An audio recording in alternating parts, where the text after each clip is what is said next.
Okay guys, as you all know, na mainit nga ang sagutan between kay Senator Risa Ontiveros at saka kay Franz Castro, 'no? Meron akong mga nakitang PubMat dito. I even received one email coming from one of our, of course, viewers dito. Papangalanan ko na lang siyang Ralph. Okay, yun yung kanyang first name. So, magdudugtong-dugtong 'tong email niya together with, of course, itong sinabi ni Senator Ontiveros. Okay.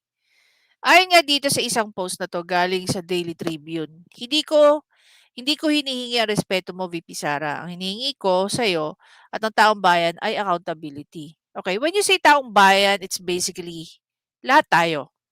Hindi lahat kami humingi ng accountability. Actually, marami sa amin ang walang respeto sa iyo. Hindi lang naman si VP Sara, no, ang walang respeto sa iyo. Kahit kami, nakalaban ang CPP and PNDF, okay, walang respeto sa'yo. Kaya i-account nyo na lang kung para saan ang hinihingi nyong confidential fund. Kung hindi mo kayang irespeto ang mga katrabaho mo, irespeto mo man lang sana ang paggasta ng pera ng bayan. Higit 1 linggo na simula nang nag-hearing tungkol sa confidential fund, mas marami ka pang patutsada kaysa sa paliwanag. Honestly, hindi niya kailangan magpaliwanag sa'yo, Risa Hontiveros. Okay? Hindi ikaw yung tamang tao para paliwanagan niya. There was even a post here saying that children are never legitimate targets for spying. Ayon nga daw sa sinabi ni Risa Hontiveros regarding dito po sa confidential fund. Napunta tayo dito sa email. I'm just gonna read it to you because of, yeah, of course, privacy reason.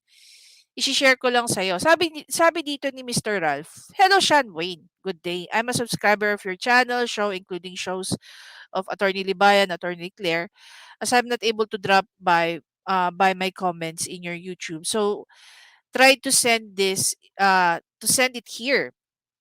Yan, sa email ko. Regarding these people who complains about the confidential fund of VP Sara, seems that they aren't aware of how wide the CPP and PNDF done recruitments and targets our students. Okay? Hope these people who complain should watch also the channel program of Dr. Badoy, yan, Laban Kasama ang Bayan, with the rest of the cast. From there, they always discuss the CPP and PNDF group destroyed the future of the students. Some are lucky enough to return to their families and even shared their experience being recruited by the said groups. Sana open-minded ang mga tao not to immediately complain about without proof, and it's not just these funds are na pang DepEd lang. Sana naiisip ng mga mahilig mag-complain, excuse me, na ganito na po ang nangyayari at and it is related to the country's safety, aka fight against terrorism. Tapos hirap din po kasi I noticed since we have this playlist lumalala, party list rather, this party list lumalala. Correct me if I'm wrong po. Wala namang problemang merong party list. Pero sana wala na lang. Ah, I myself, I don't know dun sa mga manonood dito sa video na 'to kung pabor ba kayo sa party list na 'yan? Nakikita niyo pa ba yung essence ng party list na 'yan? Meron pa bang function ng party list? Para saan ang party list? Kasi parang yang nag-start mag-rally-rally. I hope I saw it in a negative way. Just want to share my thoughts. Hope you have time to reading my emails. Thank you, Shanwayne. Again, Sir Ralph, you know who you are. Maraming maraming salamat sa email na to. So, coming from someone who have been, you know, fond of watching Laban sa Bayan ni Ka Eric, ni Dr. Abadoy, ni Direk Peter, no? Panoorin niyo po 'yon, yung kay Direk Peter, yung 3 PM habit.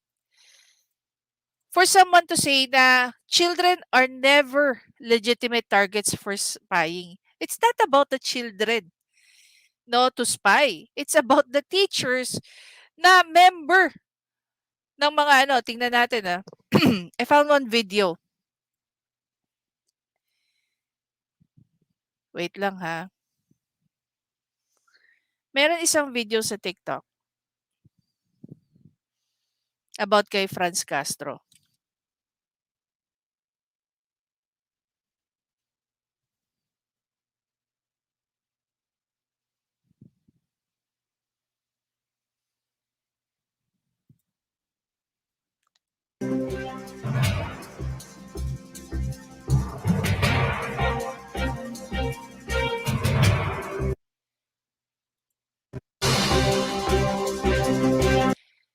Wait lang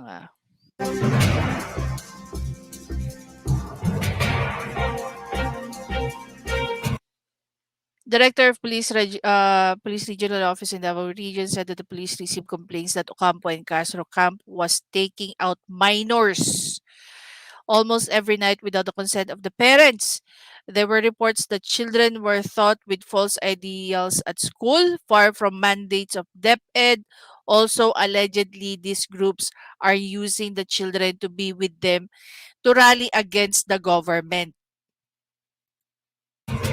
This is from Inquirer, Ayan. Police release on Friday mugshots of former Bayan Muna representative Sator Ocampo and ACT Teachers representative Franz Castro, who were arrested with 16 others for allegedly holding 14 minors, reportedly to teach them revolutionary ideas against the government. Okay? So, kung pupuntahan din natin itong video ni VP Sara, ang ginagawa ni Franz Castro. Sige lang sila atake, sige sila atake. And then nag-aantay ako. Give me something concrete that I did something wrong. And then there's nothing. Wala.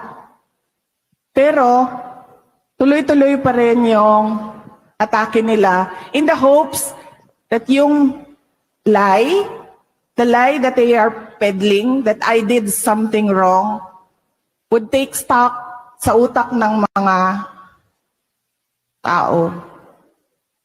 Yan yung ginagawa nila.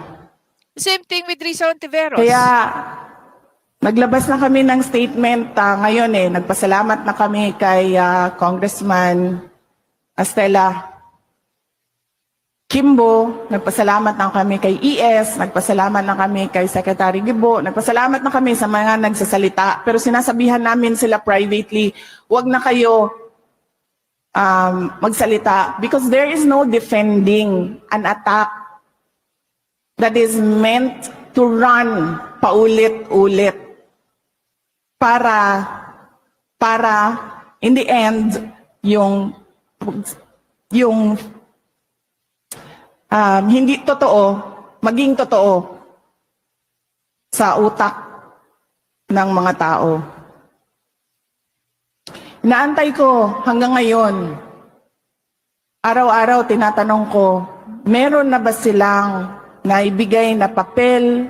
Meron na ba silang na-file na kaso? Meron na ba anything to really show na merong ginawang mali ang Office of the Vice President? Wala. Pero tuloy-tuloy pa rin sila. And then pag tinatanong sila, oh, but you took out words doon sa batas. You took out words doon sa batas and you interpret it this way. Sabi nila, huwag niyo na basahin yung 3 words dyan.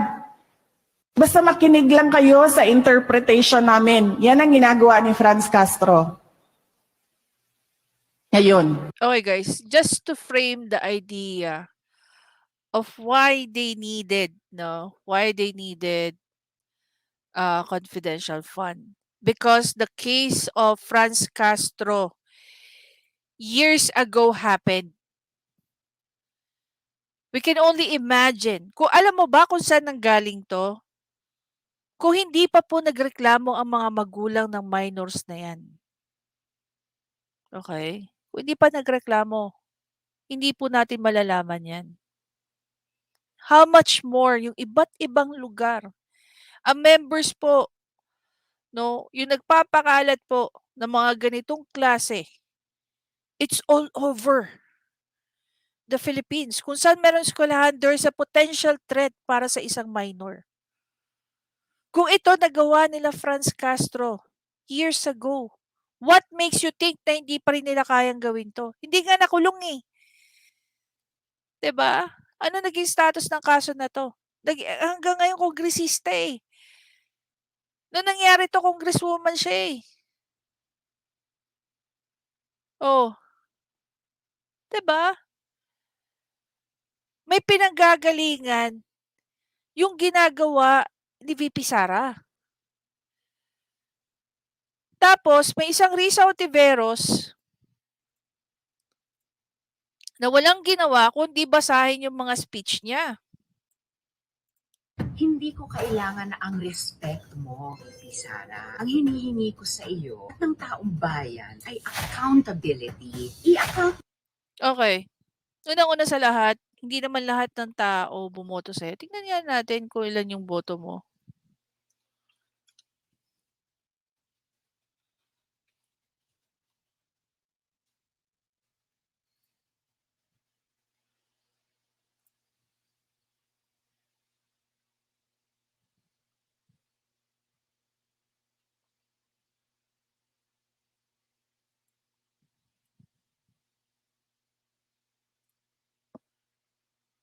O, 'di ba? Mas marami pa yung boto sa'yo last election. 15 million over kay Kiko Pangilinan. Eh mukhang mas marami pa bumoto sa'yo kumpara kay Leni Robredo eh.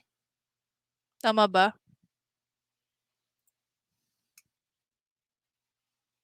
15,273 Leni Robredo.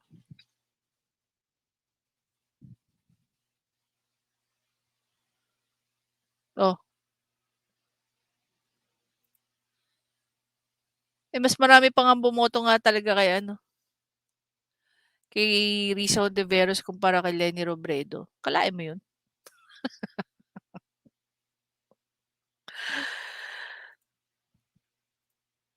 Going back, nyo na lang kung para saan ang hinihingi nyong confidential funds. Kung hindi mo kayang irespeto ang mga katrabaho mo, irespeto hindi niya kayang irespeto, eh mahal na mahal nga siya ng mga katrabaho niya. Kahit pa pag-agwatin natin yung dami ng boto ni VP Sara at saka mo, ako hindi kita binoto. Dahil ayoko sa'yo. mo man lang sana ang paggasta ng pera ng bayan. Higit isa O ngayon, siguro naman, no, ma-explain ni what do you call that, ni Risa Ontiveros itong issue na to. Do you really think, dun sa mga na, ano natin, lalo-lalo na sa parents, na nakatira sa probinsya, na marami at infested ng mga CPP, NPA, NDF. Sa tingin nyo, minsan lang tong nangyari. We can only imagine how many times na nangyari to. It so happened that meron mo tatapang ng mga magulang nagsumbong. Imagine mo, isa kang kongresista, kinasuhan ka ng trafficking at saka kidnapping. O, 'di ba? Kung kayo may mga magulang, ako ewan ko gawin mo 'yan sa kahit hindi po ako magulang, kahit tita lang ako. Gawin niyo 'yan sa mga pamangkin ko. Sisiguraduhin kong bubulukin ko kayo sa kulungan. Kung kayo magulang, imagine niyo, binitbit niyo yung anak niyo, pinalaki niyo ng maayos, tapos kikidnapin lang at gagamitin ng CPP, NPA para kalabanin ng gobyerno. Na pag kinalaban mo ang gobyerno at hindi ka at talagang nakipaglaban ka, na armado ka, sisiguraduhin ko sa'yo, tegi ka. 'Di ba? Ilang beses na ba nangyari 'yan? So what exactly ba natutulong ng mga legal fraud ng CPP, NPA, NDF? Sa tingin niyo ginagawa 'to ni VP Sara for personal interest? For personal vendetta? Hindi siguro. Come to think of it, Davao is insurgency free. I remember going to Palawan. Alam mo, favorite kong bakasyonan ng El Nido. Pinaka-favorite sa lahat ng napuntahan ko. Favorite ko ang El Nido at saka Sagada. Alam niyo ba yung mga taga El Nido galing mga ano yan, dating mga Masbate. Nag-alisan po sila ng Masbate dahil sobrang infested ng CPP ang Masbate. Kaya nga tawag sa kanila dati mga buckwheat. Eventually, naging residente na sila ng El Nido. Dahil sa mga buckwheat, ito nga yung sabi nila sa kwento nila eh. Dahil sa mga buckwheat, kaya nagkaroon ng El Nido. Lahat po ng mga nakatira daw po sa El Nido, immigrant lang coming from Masbate. Dahil hindi na nila makayanan ang ginagawa ng mga CPP sa kanila. Tapos eksena ng ganito si Risa Ontiveros.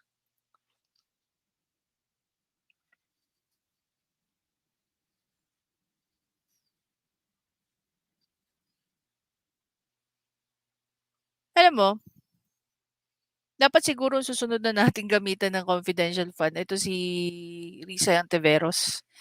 Na may issue siya sa confidential fund ng DepEd. Now, ito po nasa national mainstream media ang nag-release nito. Okay, hindi lang Inquirer ang naglabas niyan. Marami pong nasa ng balita yan. Channel 5, Channel 2, Channel 7. Hindi naisip ni Risa Ontiveros to. Ibigay na lang daw yung trabaho ng Intel sa talagang merong background sa Intel. Holy crap. Alam mo, sabi nga ni kung napapanood yung mga videos ni PBBM, sabi ni PBBM, ni-request ni VP Sara specifically na maging Secretary of DND siya. Pero sabi ni PBBM sa kanya, kailangan kita sa DepEd. Kamusta na lang kaya kung siya pa ang naging secretary ng DND? Baka in 1 year, all-out war ang gagawin niya sa CPP, NPA, NDF. Baka in a year or 2, ubos ang CPP, NPA, NDF. Ngayon, ikaw bilang magulang na nagpapaaral sa public school, how safe do you think yung eskwelahan ng anak mo from people like this? From teachers with the same ideology as this? Being protected by politicians like Franz Castro. Oh, Raul Manuel pa. Si Gabriela pa. And now Risa Hontiveros. Diba? Question din naman ni Senator Kiko. Ni Senator Cheese. Yung confidential fund. Pero maayos ang pagtatanong niya. DepEd or most probably even OVP will be more than happy to present whatever he is asking from them. Pero itong si Risa, tama lang din naman sinabi ni VP. Purely drama. Diba? Kung kayo magulang na nagpapaaral sa mga government institution and even private perhaps, tapos may mga politiko na pinagtatakpan ang gawain ng CPP, NPA, NDF sa pagbabar, sa pagbablock, no? Ng mga ganitong klaseng funding, mag-isip kayo. Mag-isip kayo sa susunod na election. Diba? Anyway guys, again, maraming salamat. Sir Ralph, maraming salamat sa email mo. I truly appreciate your comments and emails, no? And definitely, lagi po natin sisiguraduhin ang ating mga anak kahit po nasa eskwelahan. Let us make sure that they are in a very safe place. No, not only from bad people, but even people who are giving them, inculcating this kind of ideology. Hindi po yan nakakabuti. Bagkus, ito pa ay isang mga rason kung bakit nahihiwalay sila sa kanilang mga magulang at pamilya. Have a good night, guys.